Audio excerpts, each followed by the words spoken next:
Good evening, everybody. Maybe if we have time a little bit after, we can do introductions, go around with introductions, but we're kind of a little short on time tonight. So my name is Lisa Lee.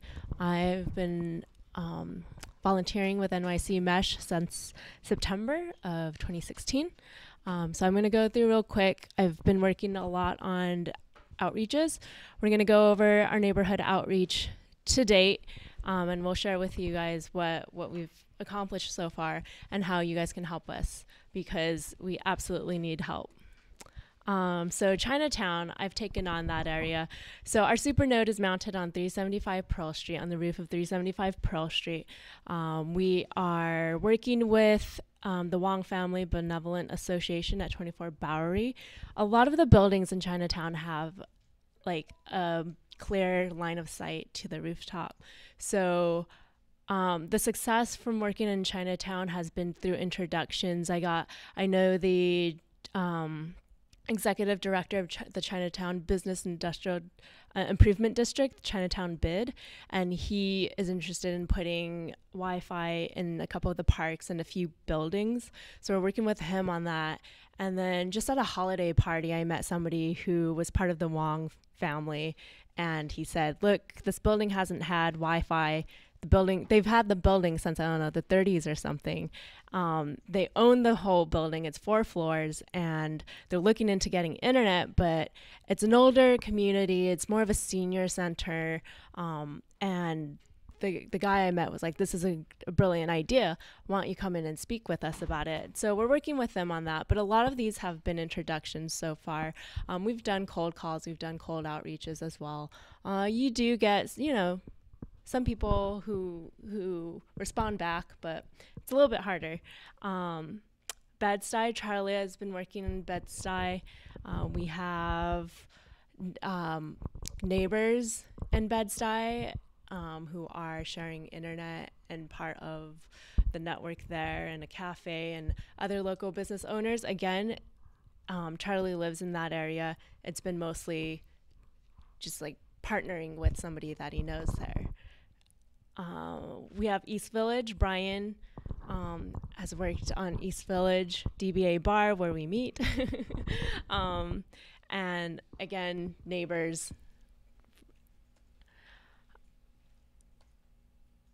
East Williamsburg, we have Seva.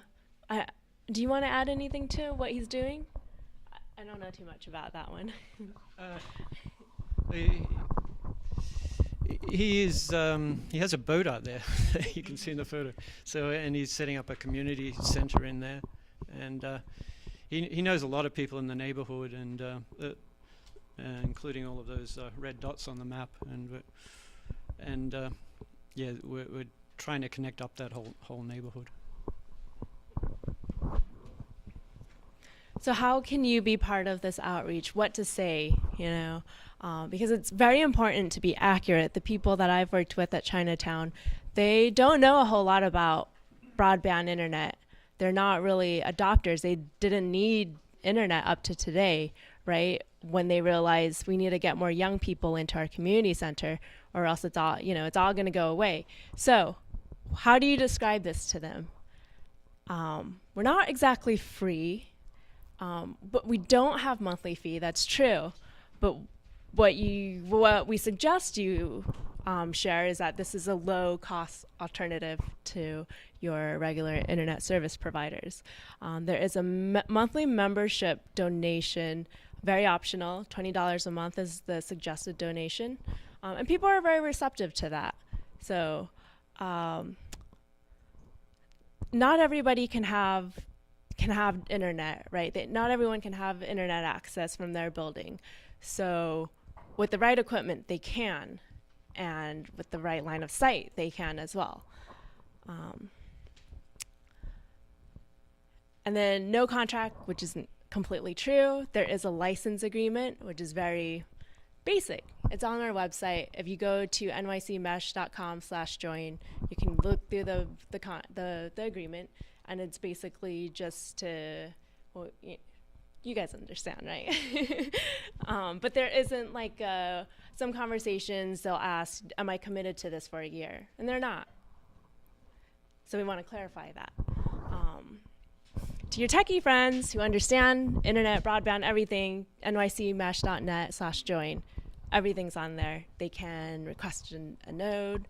And then the bottom line is really, if they still don't quite understand, and if they don't know if their building can see the Supernode, set up a meeting. Brian and I, or Brian or myself or somebody on the team will be happy to make that visit, just as long as there's roof access. Otherwise, it's not a very productive meeting. A quick guide to explaining who we are. We're a community of developers, technologists, what we're doing, and these slides will be available if you want to look at it afterwards.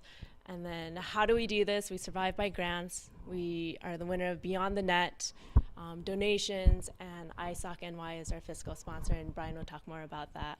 And why are we doing it? And really it's helping our community narrow the digital divide, especially in areas where broadband internet adoption is really, really low. So quick bullet points for you to share. We have brochures, postcards, handouts.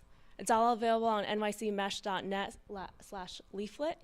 So if you ever need to send something off to a church, a one-pager, we have something catered to churches. We have a sample site survey and outreach letter with a lot of answers to our frequently asked questions that are also really easy to look at. We're working on other flyers and other materials, but if you have any ideas, we'd be happy to. Yes? So I live on the top floor. What do I need to be near for me to be part of this? Mm-hmm. It depends. If you've got a balcony or a window with a view, then... a rooftop. Oh, rooftop, yeah. I can climb a ladder to get to my rooftop. Well, then fill out our join form. And have you done that on the website? I can see the Empire State Building. Yeah. That's what you know, so I can, Yep. line of sight can go really far. Test. And I'm in Test. Cooper Street. Oh, okay. Yeah. With this small antenna with line of sight, you can get up to 2 miles, and you'll need something more expensive to go further than that. Uh-huh. So yeah, I might be 3 miles from East Williamsburg. Yeah. But if you fill out the join form, then we can see if there's anyone in your area and try and get you connected that way. Let's see. So marketing materials are available online if you want to share those. And I think that is it. Any questions on outreach and getting your church involved or your local church? Okay. We're going to swap to a different tab.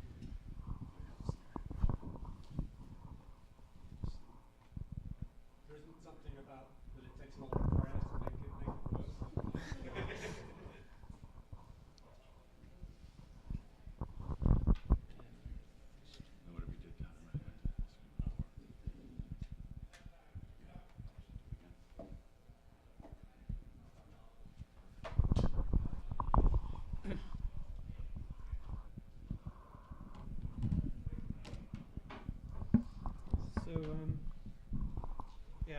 I think we got a grant about 2 months ago, and things have been a bit crazy since we got the grant. So I thought I'd like to step back and focus on why we're doing the project and what our structure is and what our central aim is. When I was getting involved in the project, I did a lot of research on our community networks in this country, and I found that nearly all of them had failed. It was kind of depressing, and the successful ones were very small. Most of them failed because it's difficult to organize, which we're finding out, no clear aim, and limiting to one technology instead of being pragmatic about it, political differences, and being utopian. I mean, I love utopian ideas, but it's hard to make them work. So I thought that we needed just one simple aim and a pragmatic attitude of how to get there. Oh, the aim's disappeared. There it is. Build a community-owned network. I try to make it seem exciting there. And if we stick to this one aim, then a lot of good things come out of it. You know, resiliency and internet access for all, and all we have to do is concentrate on this one aim, and a lot of good things will come from it. Lost a bit of my motivation thing here. Can we move that? Okay. A thing I found, like, if you fill in the join form, I'll send you an email, and then I'll find out a bit about why you're involved and what you want. But everyone that's involved has a different motivation, and it's a mistake to assume that other people have a similar motivation to you. A lot of tech people, it's just a fun tech project, and that's great. But, and for other people, for everyone, they hate Time Warner. So we all agree on that. But other people have different reasons for getting involved, and that's fine. And we're all working on the same thing, and that's good. But yeah, just don't assume people have the same motivation as you. I'm thinking for future meetups, because we're all different people, that we should separate them out a bit. So we always talk about this. We should have like a tech hacker meetup, and this is tonight's the general presentations and some more agenda stuff. And we have DBA Bar, which has been going for a long time. The meetups there, and we need several ones for the finance committee, organization structure, and grant obligations. As part of my research, I found GUIFI. Most of you here probably know about this now, and this is an extremely successful network in Spain, and Ramon Roca is a person behind this. And I spent a couple of hours on the phone talking to him. He's a very friendly guy, and he's giving me advice on how to structure this and what will make it successful. And this is the book that he uses to structure his community. There's a thing about a phrase, tragedy of the commons, and people just assume that if you share resources that it will fail, and it's not true. There's a lot of successful organizations that share resources, and things like Swiss grazing pastures, Japanese forests, irrigation systems, and these have been going for 100 to 1,000 years, some of these things, and people successfully sharing resources. These are the 7 principles she found in the successful ones, and these are things that we should gradually get into our organization. I won't go into all of them. We definitely need conflict resolution mechanisms. We found that recently, and clearly defined boundaries. Things that we're going to have to add into the organization as we go along. And out of this comes our network commons license. This is to ensure that people that are using our resources will also help to expand it and won't harm it. So the 4th point is the one I think is the most important. By joining the free network, you agree to extend the network to others under the same conditions.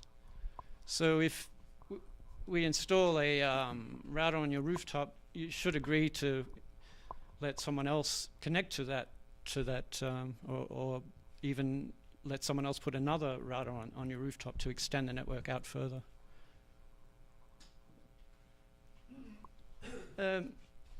It's kind of unrelated, but it's another model of a huge organization that works. And it's based on this simple idea of network of trust. Find people you can trust and be trustworthy yourself. I think it's a good model for us. For a long time we were just meeting in a bar, and I would go to serious meetings, and I'd be introduced, oh, this is Brian, he's with this bunch of people that meet in an East Village bar. And yeah, well, it didn't sound so serious. And so what we did was get a fiscal sponsor, and now we're a project of the New York chapter of the Internet Society, which is much more serious sounding.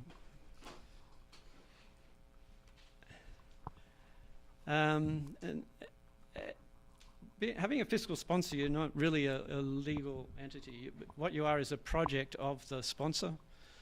So yeah, and they're the ones that pay the bills and manage the money.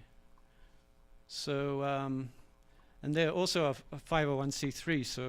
So we're a non-profit via them. You basically donate to isoc New York, and you get your tax deductible donation. Yeah, I signed a contract on August 3rd of last year. That was for a year, so we've got a 1-year contract with them. And at the end of the contract, we decide whether to continue it or whether we should become an independent non-profit. It takes a long time to be a non-profit, so we should start looking into this now. Yeah, it's been great. With the fiscal sponsorship, we got a donation from the international isoc, kind of through this, for 20,000 and maybe another 10,000. And there's other things like there's a lot of people here that were at the Hope conference, and we actually met them there, and they're now important members of NYC Mesh. We have a very similar mission to isoc, so they're very supportive. So, yeah, post-grant. So it was a bit touch and go there for a while. We had some big bills coming in with the Supernode, and then the grant came in, and we've got the Supernode paid for the next year, and also the hardware that goes on the Supernode. So that's been a huge relief, and there's a lot of expansion plans going on at the moment. But also, you know, as soon as money gets involved, there's been arguments, and we have a chat group, Slack, which you might be on, or you might have used to have been on, but it's pretty much empty now. People kind of disappeared as soon as there was political and legal stuff going on in all the channels there. So. Priorities. I keep updating this priorities on the website, so you can check back every couple of weeks and it'll change a little bit. But the basic priority is to expand our network, and it can get subdivided into more and more priorities. But there's a lot of grey dots on there which we've got to turn red somehow. So we've got to figure that out. And as Lisa's presentation was emphasizing. That's as soon as you fill in the join form, you'll become a grey dot on the map, and then we look for possible connections. And yeah, really the only way we've got this to work is through the neighborhood system, where there's one person in the neighborhood who knows local businesses and neighbors, connects to their rooftop. Oh, and that's my presentation. I think, who do we have next?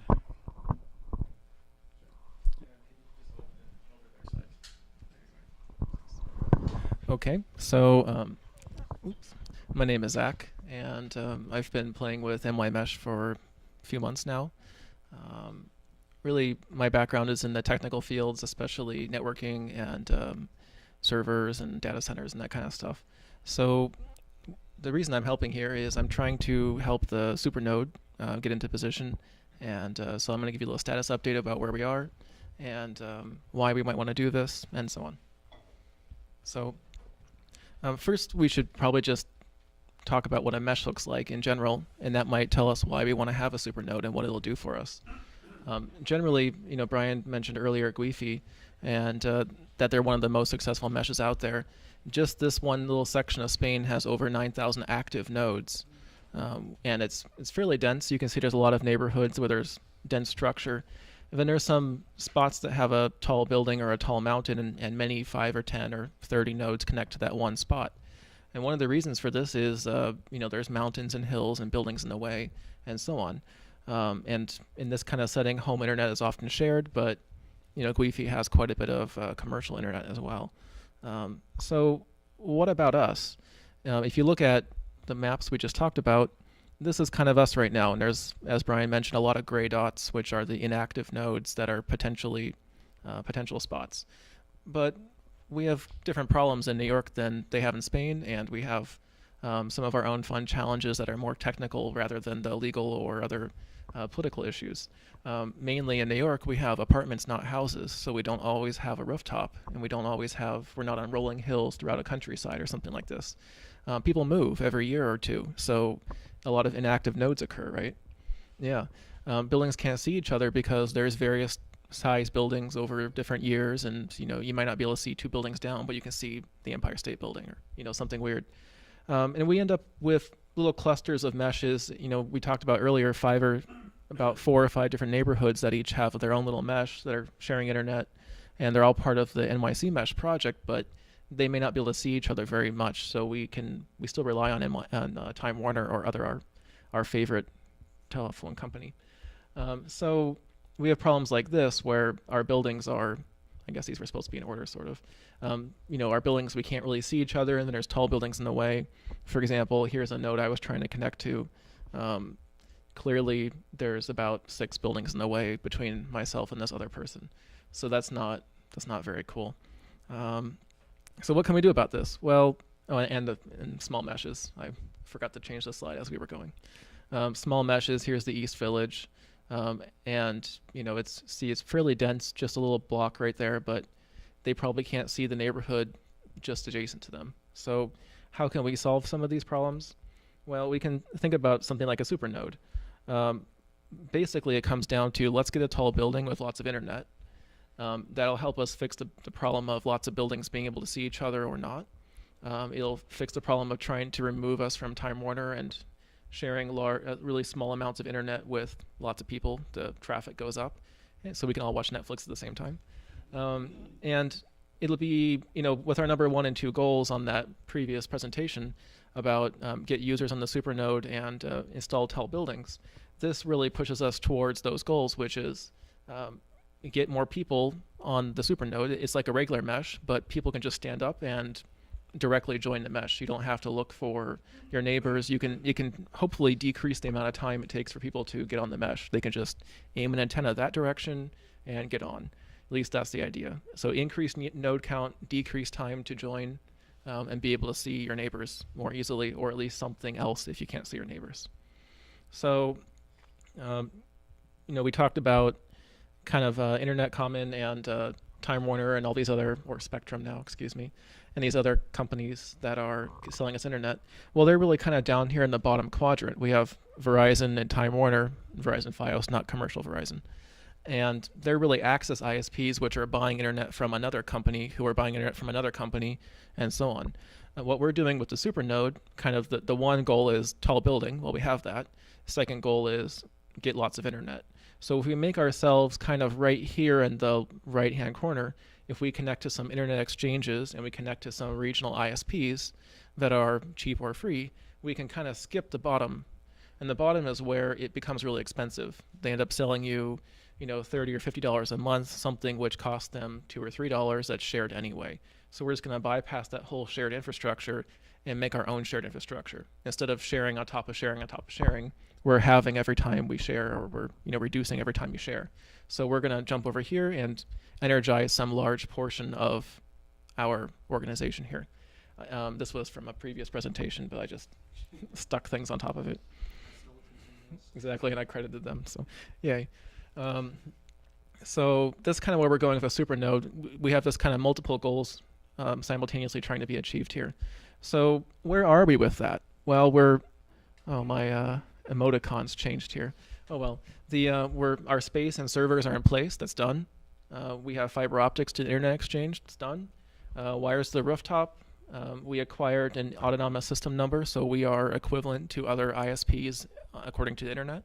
So we look like a real internet company. We're about to set it up. It's kind of in progress right now.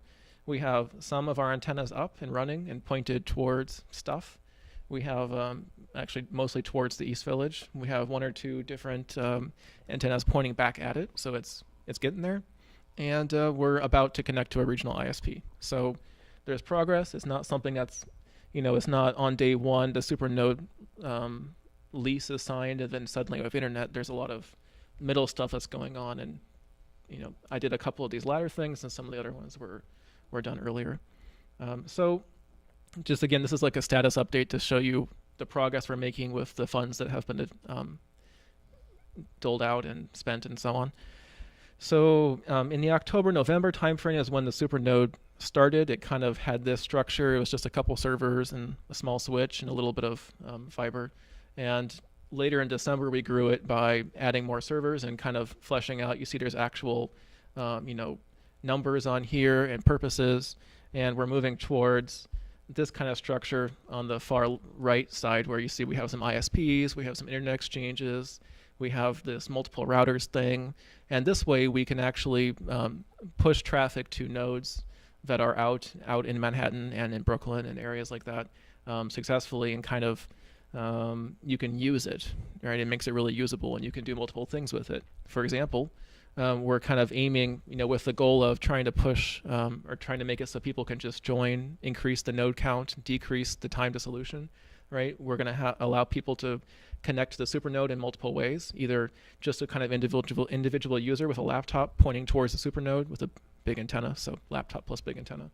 Or you can extend the mesh. You can make your own, you can bring it into your neighborhood, so you could be the first one in your neighborhood. Or you can kind of take the old style and pretend like the mesh or the Supernode is internet provider, so that works too. Or if you want to be a big node or community core, you could sit here and have multiple antennas connected and pointed back towards the Supernode. So ideally this Supernode will help us in many ways. It'll help us extend the system. You can you can just be a laptop user and move towards being a community provider, and you could just get internet, or you could extend the mesh. So we're trying to have multiple goals here with it, and I think it's going to help us achieve one of our primary 2 objectives from the previous slide. So that's the presentation. Questions or comments or anything? Thank you.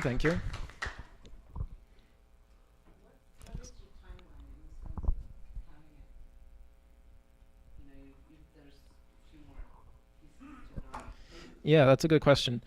So kind of, I guess beyond this, maybe we have 1 or 2 more things like, we definitely need to buy more antennas and point them more directions. We now have some hardware sitting in boxes that we need to put in, and we were waiting for a couple routers and firewall type things, but they're mostly here. So I think in the next, and we do have to wait for a couple of these, setup number. It's in progress. We have to wait for the internet exchange to change something for us, and it takes a couple days. So I think maybe by February next month, our next meeting, I would expect to have something more usable. Maybe we're not going to be 100% done, but there'll be a lot more progress. I mean, you can see we're making progress fast. October, November, we were kind of stuck for a while. We needed a couple of resources we couldn't get. And here, at this point, it was on. It just wasn't very useful. And here, as we move towards this stuff on the right side, most of that exists right now. We just need to plug some of it in. So we're getting towards a point where we can actually, we can kind of hit Google right now, but not much else. And that's based on the fact that we're not buying internet from commercial providers. We're getting whatever's available in the area, So I think every month. Sorry, go ahead.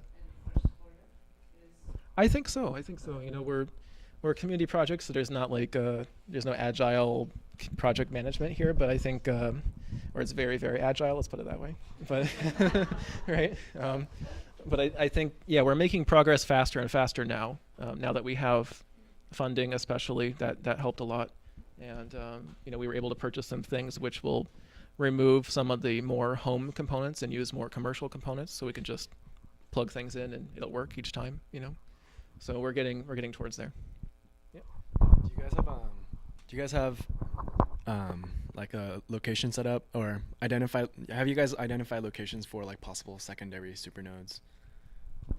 That's a good question. I think we have a couple friendly companies that may consider helping us with their rooftops. Nothing good yet. If you have one, let us know.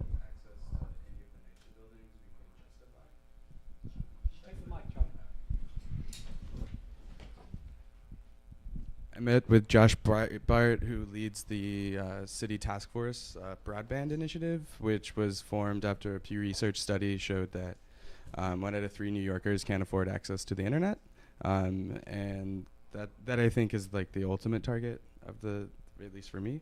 And they said that we had access to any of the public housing units that we could justify, and me and another member have been working on mapping and figuring out the exact one that would have the most line of sight connections, so we can go to the city, because they're really into numbers, and have like a quantitative assessment for why we chose this place, and we're like cross-referencing it with census and income data and that kind of stuff. So if you want,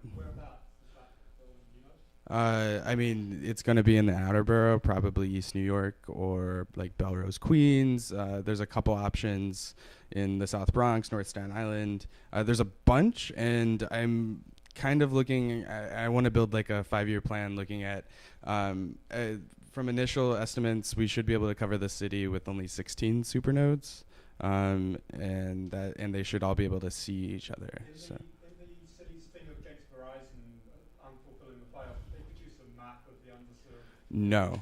In fact, somebody, one of the members who's been helping me on this filed a FOIA request, and we were denied access to that information. Susan Crawford, who is a tenured professor of, she's suing the city for access to that data. So if that happens, good. Otherwise, I've plugged in with this company called WiredScore that has a database where they've basically just called landowners and asked what internet providers they have nearby, and that's been good enough. And it's not a surprise. Like the neighborhoods that lack internet are the same ones that are over-policed, are the same ones that lack public education, are the same ones that lack everything else. You talked to Joshua about this, and what did he say? He's on board. We have time, right? No. He said we can do a site survey once I find the right one, but I don't want to commit to the wrong one until before it's done. Well, there's definitely a couple different types of nodes we can have, and we don't have a hard set rule, which is probably a good thing not to have 100% yet. Right now the Supernode is kind of aiming at having internet and pushing internet out, and being also a core connector between different sites. A Nitro building could be one of those as well, or it could just be a really big community node that gives access to lots of buildings, or we could call them all supernodes. Who knows? But definitely, in the beginning of this presentation, I very purposefully said Supernode 1 because this is the first one. Well, we will have more, right? We don't know how or when or where, but one location that I would mention is Mount Hope, who were very much in the forefront of when they had the New York Broadband Advisory Council meetings a few years back. And the guy from Mount Hope actually chaired the meetings. Gail Brewer, was the chair of that, and her office will have contact with him.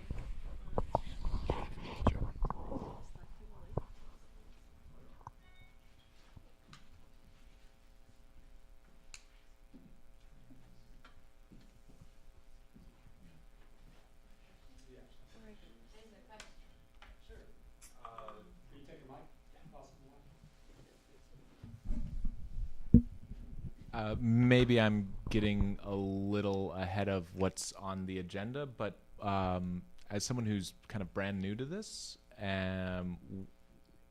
are we going to talk about, like, I think there's like over half the people here this is their first time? Is it first time? So like, I'm curious about how to begin plugging into this, not from a technical point of view, but from like, I want to help see a project like this happen. How do we help? So there's two things. There's two things you can do. I'm gonna add you all to the Slack channel, which is our local internal organizing tool. Everyone who said it was their first time, if that's okay, if anyone objects, okay, cool. The second thing is our website is nycmesh.net, and if you go to chat.nycmesh.net, you can check out a bunch of working groups with people from all over the world. We've got Oakland plugged in, Toronto, Pittsburgh, Asheville, Puducherry, India, Freifunk, which is the community that works out of several cities in Berlin. And I'm trying to get in touch with the Guifi IRC channel that they spoke about earlier, but it's in Spanish, so I'm not sure that would help me in particular, but I know there are a lot of Spanish speakers in the city. Our last presentation is by RB. Hey everybody. Hi. So I've been quasi involved with NYC Mesh for I guess like a little over a year, actually more than a year. And I guess I'm really interested in like community development and weird art happenings and like creative uses of technology generally. I'm a digital developer and I don't know, weird art person. So I'd like to just kind of show you one of the things that I used the NYC Mesh for. And so this was a ritual, a participatory performance that occurred at Radical Networks conference back in October, and it was called Protective Rituals for Posthumans. So basically, just to like, I don't know, I want to go through this fairly quickly because we're kind of running out of time, but it basically uses the concept of chaos magic, which is a postmodern magical practice useful for connecting with your intention and making your willpower happen in the world. It's belief agnostic, so it can plug into any other kind of like symbolism, any like symbol set that you have, religion, religious practice, or just personal practice like psychology, anything. And Radical Networks is the conference that we created this happening at. And these are sort of like the goals of the Radical Networks conference, which I highly recommend. Everyone in this room would probably get a lot out of going to this conference. It's fairly small. It happened in Brooklyn, and it was their second year. See all of it on the Internet Society live stream. Yes. Thank you for thanks for live streaming all of the work from that. I have a question for you. Why did you wrap the cell phones in the tinfoil? Well, I'll like kind of give everyone an overview of kind of the things that we did. So I don't know. So like the motivation is to kind of like get people involved in networks of various kinds, and my collaborator and I, who happens to be here, sort of decided that this would be kind of a fun, interesting, and engaging way for people to kind of consecrate the space of the NYC Mesh, because it's a community space, and we can kind of think of online spaces in a very analogous way to like physical spaces, and as such, we want to kind of protect it from malicious actors and be involved in growing it. So this ritual. So this is part of our ritual.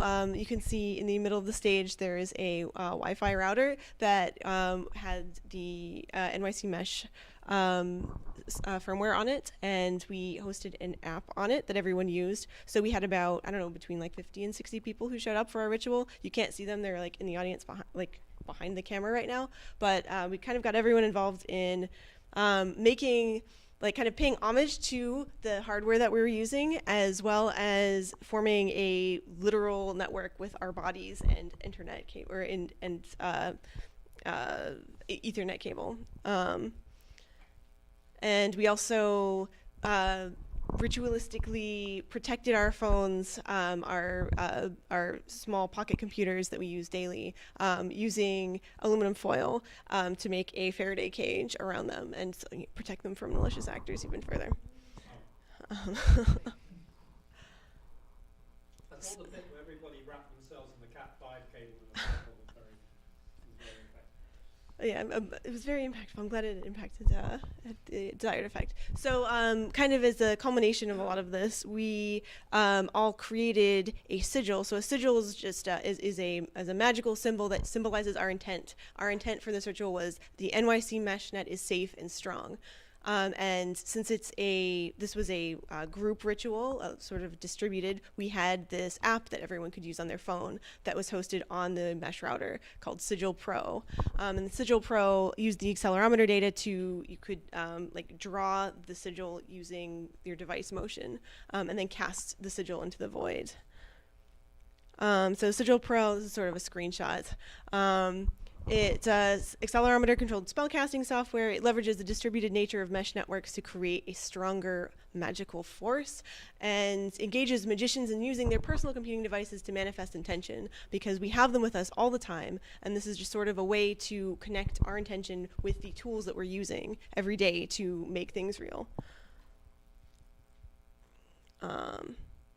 And just some more like technical information. It's essentially a JavaScript app running on a Python simple server on a MacBook that was connected to this router.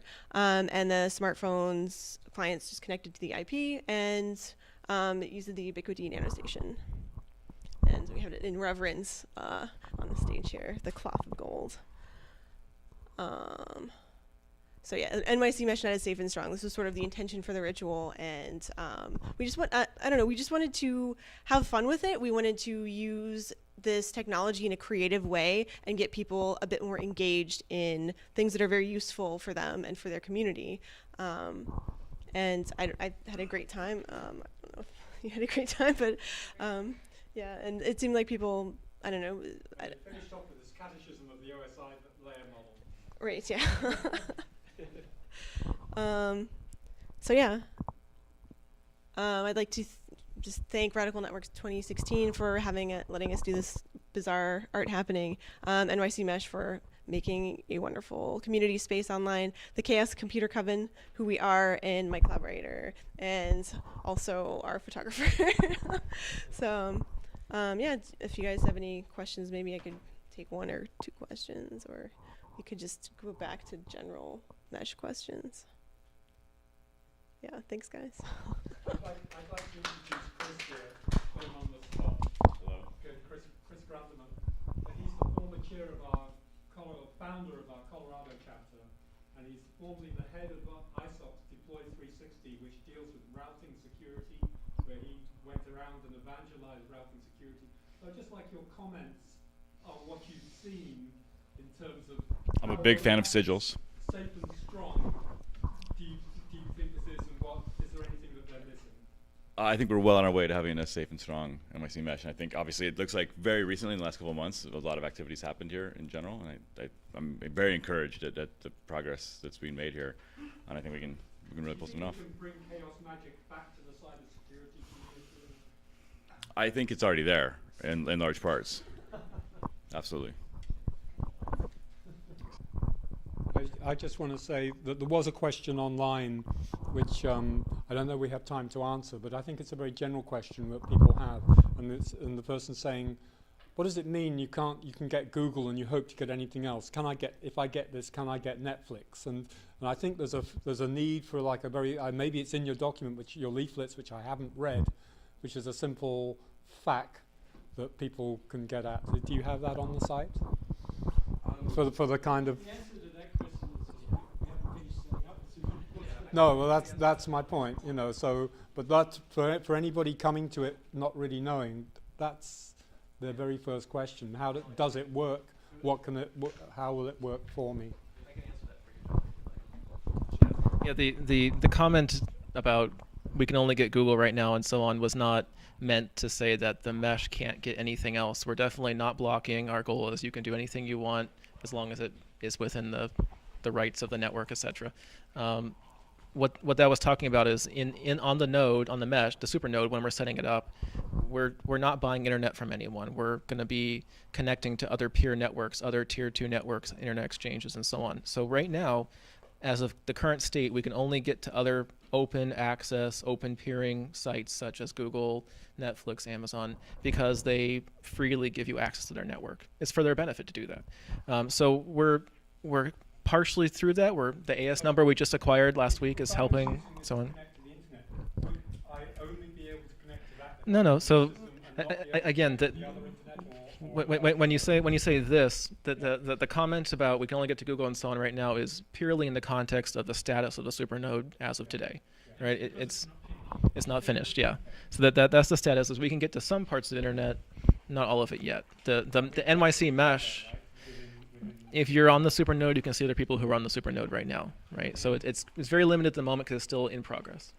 The islands also, like each of those neighborhood clusters that they spoke about, also have access to the regular internet through traditional ISPs, like Optimum or Time Warner or whoever. But they are also using tunneling software connected to each other, so that if you host a local server and give it a mesh address, for example, you can get to it anywhere in the network. We have a wiki that's not populated yet. So don't fear, we're not blocking. Okay, I will also say to the people online that we do have to get out of the room, so I'm going to shut the thing down right now.